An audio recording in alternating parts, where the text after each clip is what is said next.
بسم الله الرحمن الرحيم نحمده ونصلي ونسلم على رسوله الكريم أما بعد باب من لم ير الجهر بسم الله الرحمن الرحيم. یہ باب ہے اس بارے میں کہ نماز کے شروع میں جب جہری نماز ہوتی ہے تو جہری نماز کے اندر فاتحہ پڑھی جاتی ہے. فاتحہ سے پہلے بسم اللہ الرحمن الرحیم اونچی آواز میں پڑھی جائے گی یا نہیں پڑھی جائے گی، اس حوالے سے اہم باب ہے اور اہم چیز ہے، اس کو یہاں پر ڈسکس کیا جا رہا ہے. اور یہ باب ایسا ہے کہ اس کی اہمیت اس حساب سے ہے کہ تاریخی اعتبار سے یہ ایک بڑی چیز ہے. چنانچہ اس کے حوالے سے کچھ چیزیں ہیں وہ آپ دیکھ لیجئے. حضرت شیخ صاحب کی لکھی ہوئی باتیں ہیں اور آپ درس ترمذی میں حضرت نے اس کو لکھا ہے. ہم اس کو سمجھ لیتے ہیں، پڑھ لیتے ہیں، پھر آگے بڑھتے ہیں انشاءاللہ. جہر بسملہ کا مسئلہ ان معرکۃ الآراء مسائل میں سے ہے جن میں ایک عرصہ تک زبانی اور قلمی مناظروں کا بازار گرم رہا ہے. مختلف علماء نے اس مسئلہ پر مستقل کتابیں لکھی جس میں امام دارالقطنی خطیب بغدادی کے رسائل بھی شامل ہیں جو کہ شافعیہ کی ترجمانی میں لکھے گئے ہیں. حنفیہ میں سے اس موضوع پر سب سے مفصل کلام حافظ جمال الدین ذیلی نے کیا ہے. میرا دل تھا میں وہ کلام بھی آپ کو نکال کے دکھاؤں، لیکن اس کلام پہ جانے سے پہلے جب میں نے غزل دیکھی تو غزل میں اتنی زیادہ تفصیل ہے کہ دماغ چکرا گیا. اتنی زیادہ تفصیل ہے. انہوں نے نصب الرایہ میں اس مسئلے پہ تقریباً 60 صفحات لکھے ہیں اور اپنی عادت کے خلاف بڑے جوش و خروش کا مظاہرہ کیا ہے. اس تمام تر نزاع کے باوجود یہ حقیقت ہے کہ تسمیہ کے جہر اور اخفاء کے مسئلے میں اختلاف جواز اور عدم جواز کا نہیں ہے بلکہ افضل اور مفضول کا اختلاف. ٹھیک ہے جی، تو یہ بنیادی چیز ہے. جہر بسملہ، جہر بسملہ جو ہے وہ جہر بسملہ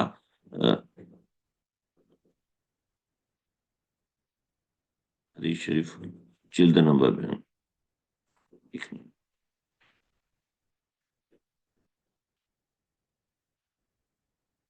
یہ ترمذی نہیں، یہ درس ترمذی جلد نمبر 1. درس ترمذی جلد نمبر 1 میں بھی دکھا دیتا ہوں، پورا پیج دکھا دیتا ہوں، صاحب کی کنفیوژن نہیں رہے گی.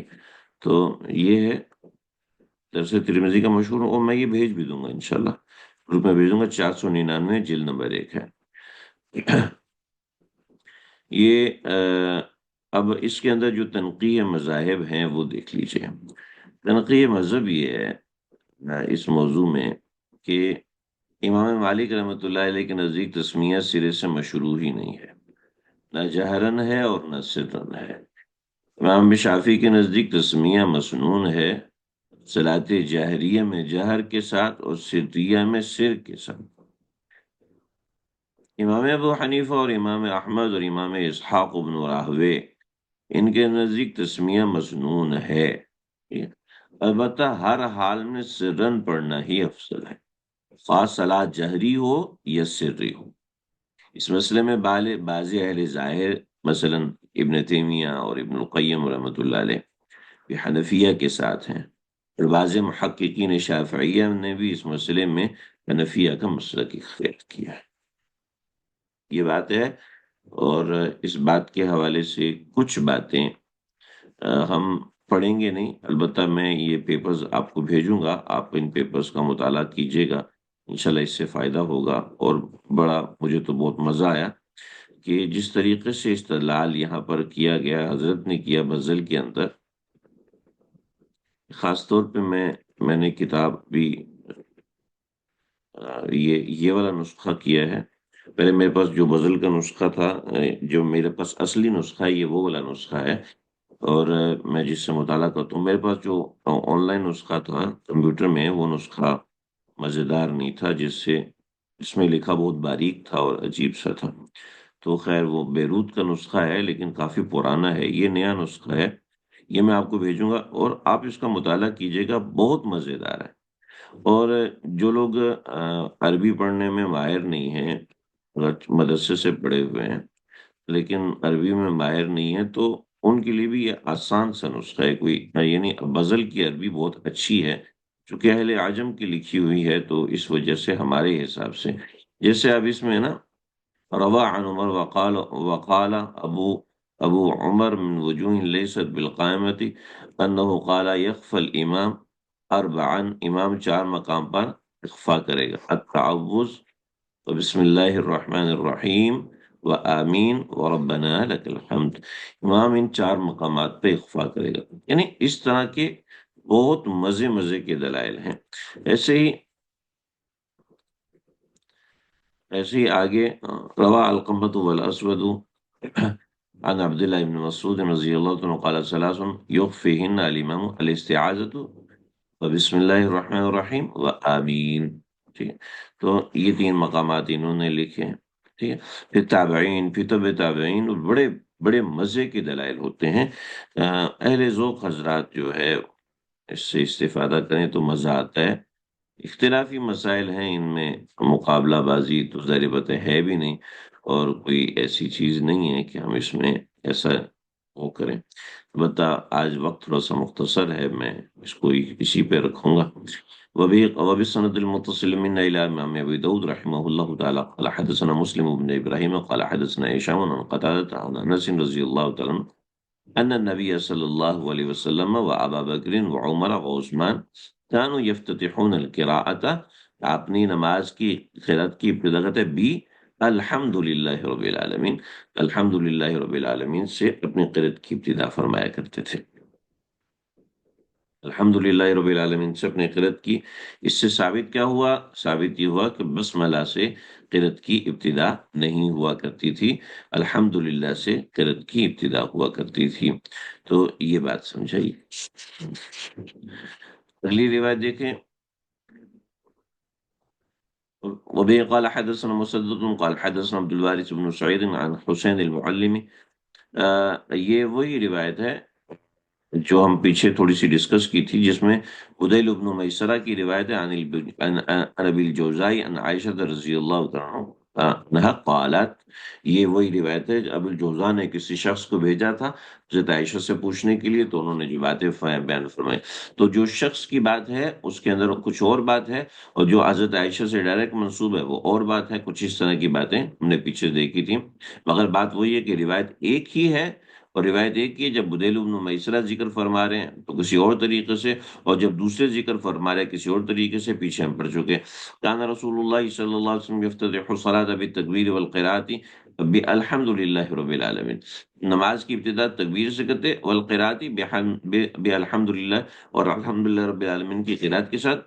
وکان اذا رکع لم یشخص رأسہ، جب آپ صلی اللہ علیہ وسلم جب رکوع فرماتے تو لم یشخص رأسہ، تو آپ صلی اللہ علیہ وسلم اپنے سر کو جھکاتے نہیں تھے، ولم یصوبہ، اور نہ ہی اس کو اٹھا لیتے تھے، سر کو نہ سوری نہ سر کو لم یشخص، سر کو اونچا بھی نہیں رکھتے تھے، ولم یصوبہ، اور نہ اس کو جھکاتے تھے، ولکن بین ذالک، بلکہ اس کے درمیان ہوتا تھا، یعنی بالکل سیدھا ہوتا تھا۔ وکان اذا رفع رأسه من الرکوع، اور جب اپنا سر رکوع سے اٹھاتے تھے، لم حتی یستوی قائما، اب سجدہ نہیں فرماتے تھے یہاں تک کہ آپ سیدھے کھڑے ہو جاتے تھے، سیدھے کھڑے ہوتے۔ وکانا یقول فی کل رکعتین التحیات، اور یہ درمیان میں ایک راوی کا اضافہ ہے، ورنہ ہمارے نسخوں میں یہ بات نہیں، یہ بات موجود ہے میرے پاس جو ایک نسخہ ہے اس میں یہ بات موجود ہے، بعض نسخوں میں یہ بات موجود نہیں ہے۔ یہ دیکھیں، وَهَذِهِ الْعِبَارَةُ مَذْكُورَةٌ فِي دال، یعنی دال ایک اور نسخہ ہے، مجھے اس کی معرفت نہیں ہے۔ کانا ينهى عن عقب الشیطان، وہ اس کی بات ہے، وہ آگے آ رہی ہے۔ وَكَانَ فِي كُلِّ رَكْعَتَيْنِ التَّحِيَّاتُ، تمام دونوں رکعتوں میں اتحیات پڑھتے تھے، وہ تشہد میں پڑھتے تھے، اس کا ذکر ہے، وَكَانَ إِذَا جَلَسَ يَفْرِشُ رِجْلَهُ الْيُسْرَى بیٹھتے تو اپنا بایاں پاؤں بچھاتے، وینصب رجلہ الیمنی، اور بایاں پاؤں کھڑا کرتے، وکان ینہا عن عقب الشیطان، شیطان کی طرح چار زانو بیٹھنے سے منع فرماتے، وکان ینہا عن عقب الشیطان، شیطان جیسے چار زانو چونکڑی مار کے بیٹھنا، کہتے ہیں چار زانو بیٹھنا، تو شیطان کی طرح چار زانو نماز میں بیٹھنے کو آپ علیہ الصلوۃ والسلام منع فرمایا کرتے تھے۔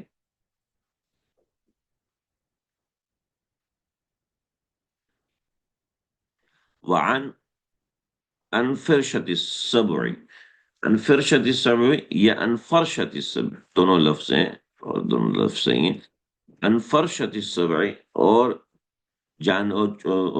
درندے کی طرح بیٹھنے کو منع فرماتے تھے، یعنی درندے کی طرح بیٹھنے کو منع فرماتے، مطلب یہ ہے کہ پاؤں نکال کے اور سرین کے بل بیٹھنا، تو پرندہ ایسے بیٹھتا ہے اس طرح بیٹھنے کو منع فرماتے تھے، جبکہ آپ کے سامنے دوسری روایت میں کس طرح ہے، وَكَانَ يَخْتِمُ الصَّلَاةَ بِالتَّسْلِيمِ، اور جو ہے وَكَانَ يَخْتِمُ الصَّلَاةَ بِالتَّسْلِيمِ، اور نماز کو تسلیم سے، سلام سے ختم کرتے۔ انفرشت السبع کے کچھ معنی ہیں، دیکھیں، شیطان ان عقب الشیطان، عقب الشیطان چار زانو بیٹھ، عقب الشیطان چار زانو کیسے بیٹھنا، ایک ٹانگ اس طرف اور ایک ٹانگ اس طرف، ٹھیک ہے، اور آدمی سرین کے بل بیٹھے، ٹھیک ہے، ٹانگ نکال کے، یہ چار زانو بیٹھنا، اس کو عقب الشیطان کہتے ہیں۔ اور انفرشت السبع یا فرشت السبع کا مطلب یہ ہے کہ انسان جھک کے بیٹھے، اس طرح جھک کے بیٹھے کہ پاؤں یہ ہیں اور بازو ایسے ہیں، اور یوں بیٹھا ہوا ہے، جھک کے بیٹھا ہوا ہے، یہ فرشت السبع ہے یا فرشت السبع ہے۔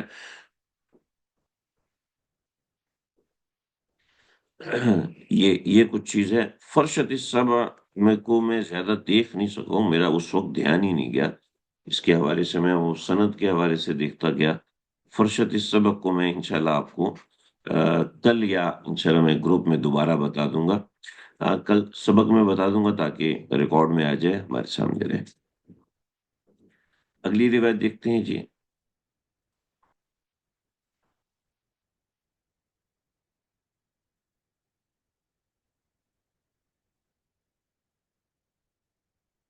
وبه قال حدثنا حناد بن السري قال حدثنا ابن فضيل عن المختار ابن فلفل قال سمعت انس بن مالك يقول قال رسول الله صلى الله عليه وسلم انزلت علي آنفا سورة،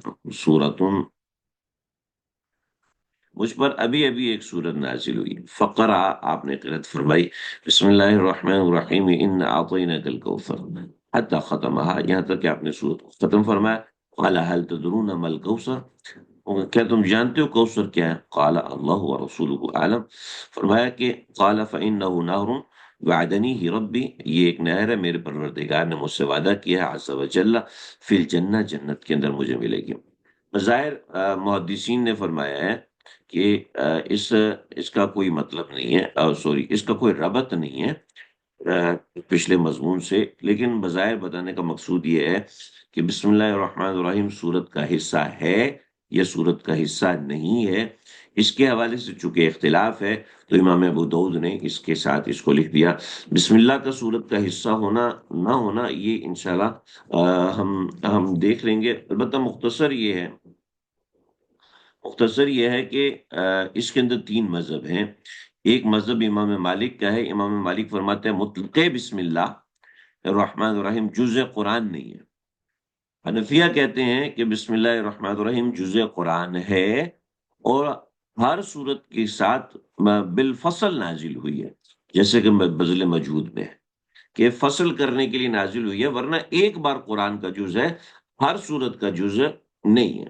امام شافعی رحمۃ اللہ علیہ فرماتے ہیں نہیں، بسم اللہ الرحمن الرحیم ہر صورت کا جز ہے، لہٰذا فاتحہ کا بھی جز ہے، جیسے فاتحہ جہرن ہے تو بسم اللہ بھی جہرن ہے۔ یہ ان کے دلائل کا خلاصہ ہے بسم اللہ کے حوالے سے، کہ بسم اللہ سورت کا جز ہے، یہ سورت کا جز نہیں ہے، اس کے اندر یہ ساری بات ہے۔ اس کے بعد ایک اور اسی سے ملتی ہوئی ایک اور روایت ہے،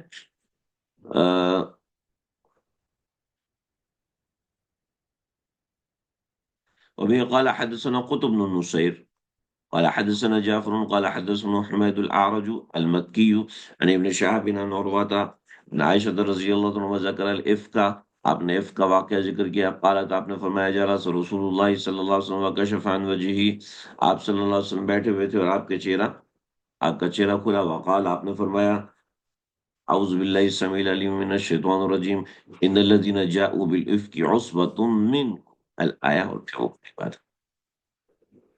اب دیکھیں یہاں واقعہ عفق کو بیان کرنے میں جو درمیانے کلام میں آیا تو آپ نے اعوذ باللہ السمیع العلیم من الشیطان الرجیم پڑھا، تو اعوذ باللہ السمیع العلیم من الشیطان الرجیم پڑھا لیکن بسم اللہ الرحمن الرحیم نہیں پڑھا، تو ایک خفیف قسم کا استدلال ہے۔ لیکن اس روایت کے یہ جو روایت واقع ویسے واقع عفق اپنی جگہ پر معروف ہے، بخاری کے اندر آتا ہے، اس کی سند اپنی جگہ پر صحیح ہے، مگر اس سند کے اندر یہ جو حمید العارج آئے ہیں ان کی وجہ سے اس کی سند میں کچھ گڑبڑ ہو گیا ہے۔ قال ابو داؤد ھذا حدیث منکر، یہ حدیث منکر ہے، وقد روا ھذا الحدیث جماعت عن زوری، زوری سے ایک جماعت نہیں ہے، یہ زوری ابن شہاب ہیں جی، جماعت نے ذکر کیا، لم یذکروا ھذا الکلام علی ھذا الشرح، لیکن انہوں نے اس شرح کے ساتھ اس کلام کو ذکر نہیں فرمایا۔ وَأَخَافُ أَن يَكُونَ أَمْرُ الاستعاذتی، اور مجھے ڈر ہے کہ یہ استعاذہ کا جو معاملہ ہے من کلام حمید، یہ حمید کے کلام میں سے نہ آیا ہو، حمید کے کلام میں سے آیا ہے تو اس وجہ سے لہٰذا یہ قابل قبول و قابل ترجیح نہیں ہے، یہ حدیث منکر ہے، یعنی دیگر روایات کے بالکل خلاف ہے۔ دوسرے یہ کہ اس باب سے کچھ متعلق بھی نہیں ہے۔